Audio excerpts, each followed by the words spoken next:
Hola, con una mezcla de nostalgia, satisfacción y alegría, debo anunciar que hemos llegado a la última sesión de nuestro taller de técnica vocal, cuando la voz sale del alma. Y lo hacemos con un tema que recoge y exige de todos los aspectos abordados a lo largo de este curso. Hacemos referencia a la voz y el texto. Nos enfrentamos entonces a la interpretación del texto dramático. Empecemos por señalar que el teatro como género literario, la literatura dramática, dista de los otros géneros literarios en que ésta es pensada para ser representada, interpretada por un conjunto de actores y actrices ante un público. De manera pues que la palabra escrita se traduce a los espectadores en forma de sonidos, imágenes y emociones encarnadas por actores y personajes. Ahora, tengamos presente que el texto, antes de su representación, merece y exige un trabajo de análisis, un primer contacto. A esto es a lo que nos referimos cuando hablamos de trabajo de escritorio. Este primer contacto, este acercamiento al texto, requiere un análisis, es decir, dividir el texto parte por parte, acto por acto, escena por escena, diálogo por diálogo, párrafo por párrafo, palabra por palabra. Esto con el fin de llegar a la interpretación y a la representación, respondiendo y teniendo claro las circunstancias de tiempo, modo, lugar, quiénes interactúan en la obra, cómo lo hacen, cuáles son los conflictos, si hay uno, si son varios, qué los detona, es decir, una comprensión global de la obra. Para ello, vamos a tener en cuenta varios aspectos. El primero de ellos será la organización del texto. Aquí vamos a determinar si el texto tiene una progresión lineal o si es una progresión fragmentada. Esto es, si obedece a una estructura aristotélica, inicio, nudo, desenlace, o si es una estructura circular, o si hay algunas escenas que quedan en suspenso o en punta. También tendremos en cuenta cuál es la transición entre una escena y otra, si el autor hace algunas acotaciones y si estas están referidas a los personajes en su postura, en su forma física, o si lo hace a nivel psicológico, mental. También tendremos en cuenta si las acotaciones obedecen a la escenografía, el maquillaje, el sonido, la iluminación. Vamos a identificar aquí también quiénes son los personajes, cómo, cuándo y dónde interactúan, cuáles son los conflictos, si es uno, si son varios, cuál es el principal, qué lo detona, si es entre los personajes, si es entre las escenas o los elementos escénicos. Todo ello hace parte de ese análisis primero que llamamos organización del texto. En segundo lugar, vamos a tener en cuenta las circunstancias o las condiciones de tiempo y espacio. Es decir, cuándo, en qué época se desarrolla la historia, dónde, en qué lugar se desarrolla la historia y si esta historia se desarrolla o evoluciona en el término de unas horas, unos días, semanas, meses, años o si es a través de generaciones. En tercer lugar, vamos a tener en cuenta el lenguaje que emplea el autor. Es decir, vamos a determinar si prioriza el lenguaje verbal, el corporal, el gestual, si emplea mayormente el monólogo, el diálogo, las conversaciones. Si utiliza un vocabulario técnico, científico, extranjerismos, un lenguaje formal, coloquial o una jerga. Vamos a tener en cuenta aquí también la existencia o no de las figuras literarias, la metonimia, la metáfora, la paradoja, el epíteto, la prosopopeya, entre otras. Y vamos a mirar también si los diálogos tienen una complejidad o no son tan complejos o difíciles de descifrar, si sus diálogos son largos o si son cortos. Un cuarto elemento a considerar serán los personajes. ¿Quiénes son los personajes que intervienen en la historia? ¿Cuáles son los principales? ¿Cuáles son los secundarios? Los vamos a diferenciar por sexo, por edad, por rasgos físicos, por rasgos psicológicos o por su personalidad, por el lenguaje que cada uno de ellos emplea, si es verbal, si es no verbal. ¿Cuál es la función de cada personaje dentro de la obra qué representa una ideología, una institución, un sistema social. ¿Cuál es la evolución de cada personaje desde que inicia la historia hasta que culmina? ¿Cuál es la relación que se establece entre los personajes? Si es de complicidad o si es de rivalidad. Y vamos a identificar también cuáles son los objetivos, las intenciones de cada uno de estos personajes y cómo ellos, desde su individualidad, van a aportar al conflicto general de la obra. En quinto lugar, vamos a tener en cuenta el tema. ¿Cuál es la idea que se desarrolla a lo largo de la historia? ¿Cuál es la idea principal? ¿Y cuáles son las ideas secundarias? Sumado a ello, vamos a llegar al sexto elemento, que es el conflicto. El conflicto, entendido como esas fuerzas en pugna, ese choque de intereses que se puede dar cuando uno o varios personajes, al perseguir un objetivo, se enfrentan a otros personajes, a unas ideas, a unas instituciones. Vamos a identificar el conflicto general, cuáles son los conflictos secundarios y cuáles los microconflictos que alimentan ese conflicto principal. También vamos a tener en cuenta las circunstancias en que fue escrita la obra, es decir, el contexto histórico en la que la obra fue escrita. Vamos a mirar quién es el autor, dónde nació, cuándo escribió la obra, en qué contexto social, político, económico, religioso. Todos estos elementos nos van a llevar a una comprensión global. Lo mismo saber si la obra es inédita, si ya fue representada y qué reacciones tuvo en la sociedad, en el público o qué reacciones tuvo también para el mismo autor. Y por último, nos vamos a detener en las reacciones que ha generado en nosotros que nos hemos encargado del análisis. Es decir, cuál es la apreciación que yo puedo hacer sobre esa obra. Es el momento entonces de poner una postura crítica frente a lo que he leído y que pretendo ahora interpretar y representar. Augusto Boal nos dice que toda obra tiene una premisa bien formulada y que esa premisa está oculta, implícita en la misma obra. Si no la tuviera, carecería de finalidad y nos resultaría bastante confusa. De ahí la importancia de este primer acercamiento analítico. En este ejercicio de comprensión del texto, vamos a tener en cuenta 3 niveles de comprensión de lectura. Estos son propuestos por Donna Kavalin. Vamos a tenerlos entonces presentes, puesto que son el primero de ellos, el nivel literal. Este consiste en una lectura plana, tranquila, neutra. Vamos a identificar cuáles son las palabras y sus significados, e igualmente la relación que guardan las palabras dentro de las oraciones. Vamos a reconocer el material o el contenido explícito dentro del texto, es decir, las ideas primarias y secundarias, las relaciones de causa y efecto, así como las relaciones del todo con las partes y de las partes con el todo. Un segundo nivel es el nivel inferencial.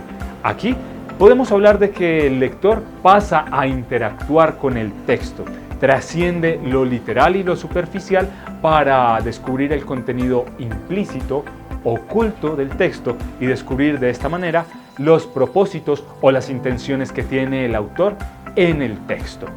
Por último, el tercer nivel es el crítico. Trascendemos entonces lo literal y lo inferencial y empezamos a interpretar. Entonces, el lector tiene la tarea de imprimir un sello particular, emitir juicios de valor o puntos de vista, tanto sobre el texto como el contenido del texto. Este tercer nivel exige del lector una capacidad analítica, una capacidad de síntesis y sobre todo creatividad. Resumamos. Vamos a ver entonces que este proceso analítico de comprensión del texto en un primer momento es de interacción y de codificación. ¿Para qué? Para arribar a un final de interpretación. Y esa interpretación es, como lo decía, imprimir un sello particular, una imprenta personal sobre el texto y sobre el contenido. Vamos a ver en qué consiste eso de decodificar y luego pasamos a la interpretación. Para la decodificación del texto vamos a emplear el análisis por categorías gramaticales. Existen otros tipos de análisis, pero para efectos de este curso emplearemos el análisis morfológico o por clase de palabras. En primer lugar, vamos a tener en cuenta que las oraciones, sean estas enunciativas, exclamativas, interrogativas, dubitativas, imperativas, desiderativas, son una unidad básica de análisis y descripción gramatical. En las oraciones vamos a encontrar las palabras, y las palabras cumplen unos rasgos de forma, función y significado, de manera que las podemos clasificar en 8 tipos: en sustantivo, determinativo, adjetivo, pronombre, verbo, adverbio, conjunción y preposición. Para entender esto en la práctica, invitamos nuevamente a nuestro profesor. Mis queridos pupilos, para el análisis gramatical vamos a tomar un texto de Sófocles, de Antígona, una versión del Teatro La Candelaria de Bogotá. Tus ojos eran cuencas vacías y sin embargo yo me veía en el fondo de ellos como una niña herida. Vamos a identificar detalladamente dónde están los pronombres, el sustantivo, el verbo, los adjetivos. Empezando por la frase, iniciamos con tus, pronombre, ojos, sustantivo, cuencas vacías, adjetivo, y sin embargo, conjunción. Yo, pronombre, me veía, del verbo ver, verbo, en, preposición, el fondo de preposición, ellos, pronombre, ¿sí? Como una niña, sustantivo, y finalmente herida, adjetivo.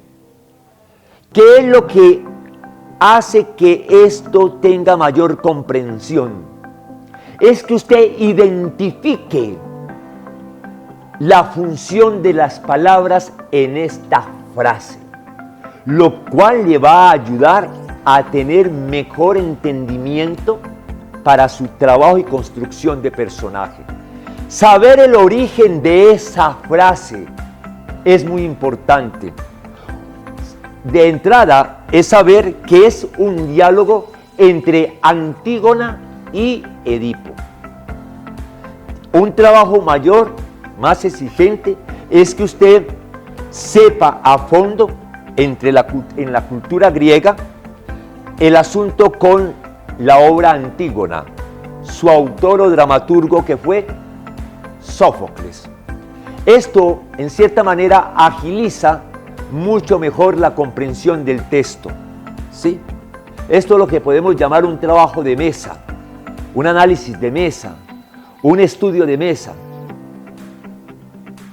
Hasta aquí, jóvenes pupilos. Ahora bien, conocido asuntos teóricos acerca del análisis de un texto, nos adentramos a un tema extremadamente importante, que es el de la interpretación, la voz y el texto.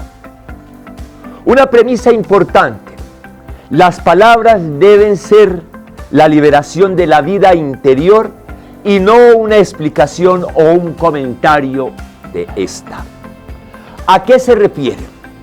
A que cuando tenemos un texto y ya lo hemos memorizado, ya lo tenemos aquí en la torre, como decimos vulgarmente, y lo hemos repetido varias veces, nos vamos a dar a un paso, que es el identificar las palabras contenidas en ese texto.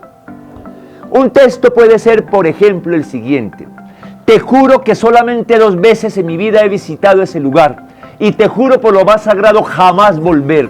Hay cosas en la vida que no se pueden repetir, y esta es una de ellas. Te lo voy a contar todo, absolutamente todo, como de costumbre, porque este es uno de mis principios: la sinceridad total en la vida íntima y también en los negocios.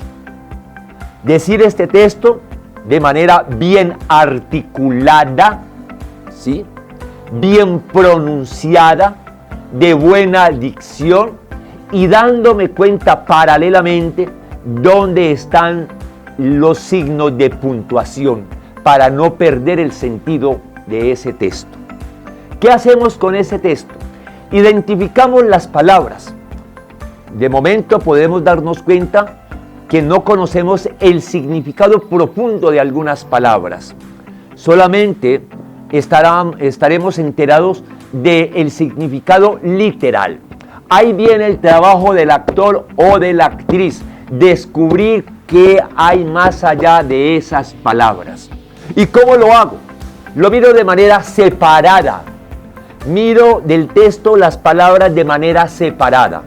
Las identifico. Por ejemplo, juro, sagrado, visitado, jamás, en mi vida, lugar, 2 veces volver.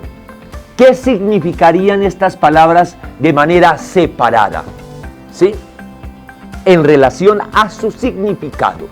Y ahora en relación al texto, al contenido de ese texto, al pensamiento de ese texto, a lo que realmente quiere decir. Lo miro una y otra vez. Trabajo las veces que sean necesarias hasta quedar satisfecho con el contenido. Ahora bien, ¿qué es lo básico y esencial para ahondar en ese trabajo? Un trabajo de respiración consciente. Una manera liberadora de entender el texto es partir de asuntos elementales y sencillos como es lo que acabo de hacer, decir el texto de memoria, mirar de manera separada las palabras, saber su significado y empezar en repetidas veces a hacer el texto para ir haciéndole la búsqueda a la parte interpretativa. Por ejemplo, te juro que solamente 2 veces en mi vida he visitado ese lugar y te juro por lo más sagrado jamás volver. Hay cosas en la vida que no se pueden repetir y esta es una de ellas. Te lo voy a contar todo, absolutamente todo, como de costumbre, porque este es uno de mis principios, la sinceridad total en la vida íntima y también en los negocios. Miren y escuchen esta otra. Te juro que solamente 2 veces en mi vida he visitado ese lugar y te juro por lo más sagrado jamás volver. Hay cosas en la vida que no se pueden repetir y esta es una de ellas. Te lo voy a contar todo, absolutamente todo, como de costumbre, porque este es uno de mis principios, la sinceridad total en la vida íntima y también en los negocios. Pueden notar algunos cambios, los cuales tú no debes olvidar. Para ello, utiliza tu memoria o bien los puedes grabar.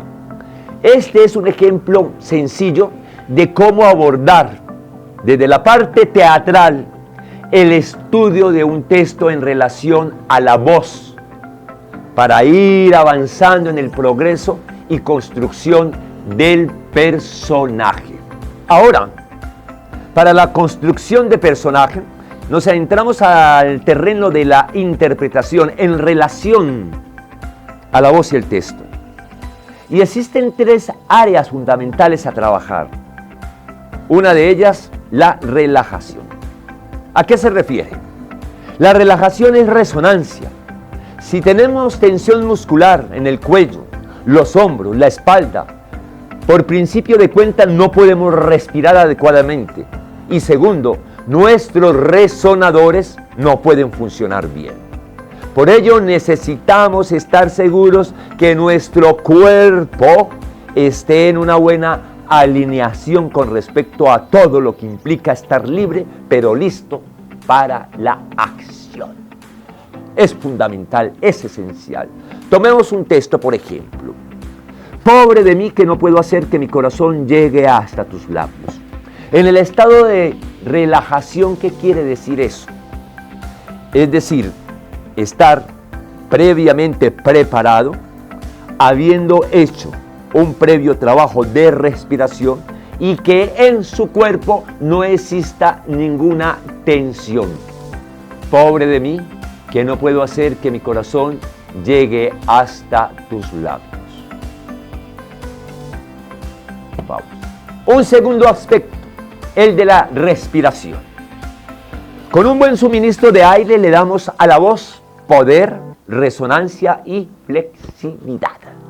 Sabemos que necesitamos su poder cuando trabajamos en espacios amplios. Sabemos que lo necesitamos cuando trabajamos en textos clásicos, donde los pensamientos son largos y a menudo se extienden a lo largo de varias líneas. Donde si rompemos esa extensión, no respetamos exactamente el significado. Es decir, no logramos el giro apropiado para cada línea y que dé el alcance pleno, es decir, la significación total del texto o de la frase. Un texto, por ejemplo, puede ser, habiendo trabajado la respiración: ser honrado como anda el mundo equivale a ser un hombre escogido entre mil. Trabajé la respiración, tengo en mi poder la respiración, voy a emitir el texto, estoy seguro, y lo emito. Ser honrado, tal como anda el mundo, equivale a ser un hombre escogido entre mil. La mejoro. Ser honrado, tal como anda el mundo, equivale a ser un hombre escogido entre mil. Una tercera. Ser honrado, tal como anda el mundo, equivale a ser un hombre escogido entre mil. William Shakespeare.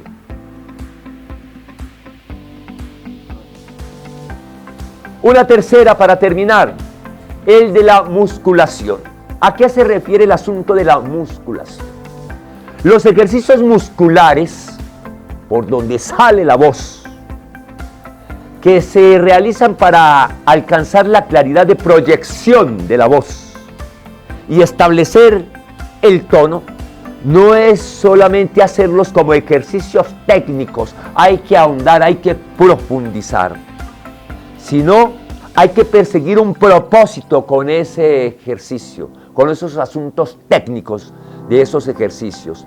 Explorar la sustancia de los sonidos, ¿sí? Lo cual es lo que hace que se vincule exactamente a lo que es en su totalidad el pensamiento de todo el texto, ¿sí? Demos un ejemplo. Vengo a expresar mi desazón suprema y a perpetuarme en la virtud del canto, ¿sí? ¿Qué es eso de la musculación en esa frase? La manera como usted articule, ¿sí? Trabaje la sonoridad, el tono de las palabras, el picante, el sentido, el uso pleno de todas las facultades suyas como actor o como actriz. De esta manera hemos llegado al final de la sesión número 11, pero también del taller de técnica vocal cuando la voz sale del alma. Para Teatro La Voz es un placer haber realizado este ejercicio formativo y quisiéramos agradecer a todos quienes participaron en la producción, planeación y realización de este proyecto, así como agradecer inmensamente a todos y cada uno de ustedes que ahí, detrás de las pantallas, nos acompañaron clase tras clase. Nos resta esperar que este material sea de provecho para su formación individual.